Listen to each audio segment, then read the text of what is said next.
have been و has been من التعبيرات الشائعة والمشهورة جدا في اللغة الإنجليزية. ما ينفعش تبقى بتتكلم انجلش وانت مش عارفهم، لأنه بجد لمصلحتك وهتستفيد كتير جدا وهتفهمهم وكمان هتشربهم وهتعرف تستخدمهم في مواقف مختلفة. فيلا بينا نبتدي مع بعض. قبل ما نبتدي كده، بتهيألي أغلبنا عارف إن have been بتيجي مع I و we و you و they، بس أنا قلت أراجع عليهم كده. we has been بتيجي مع she و it و has. تعال بقى في المهم اللي هو ايه، ازاي تستخدم have been و has been وايه المواقف اللي ممكن نستخدمهم فيها.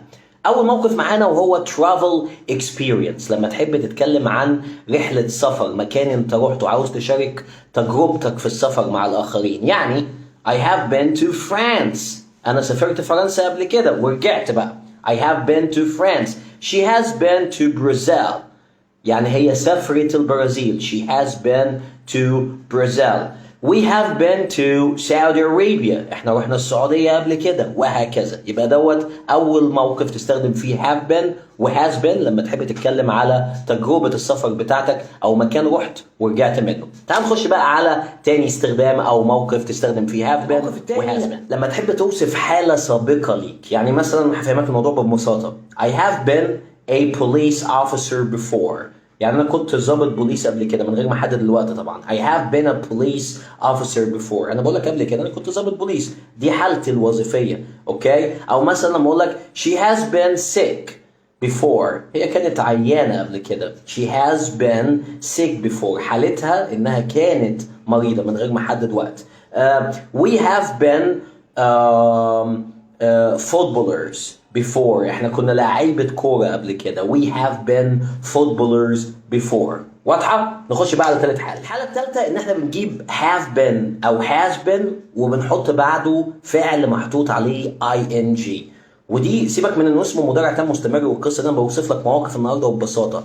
ده بنستخدمه لما نحب التركيبة دي، لما نحب نقول ان في حاجة بدأت في الماضي ولسه مكملة معانا. يعني مثلا ايه، I've been studying، اهو have been I have been وحطيت على الفعل ing. I have been studying for 2 hours، أنا بذاكر بقالي ساعتين.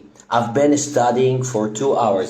She has been fighting for 2 weeks، هي بتتخانق بقالها أسبوعين. Okay. I have been working أو we have been working عشان أغير in this company for 15 years، احنا شغالين في الشركة دي ولسه شغالين بقالنا 15 سنة، مش عارفين ناخد حقنا خالص. We have been working in this company for 15 years. يبقى have been أو has been وتجيب الفعل وتحط عليه ing.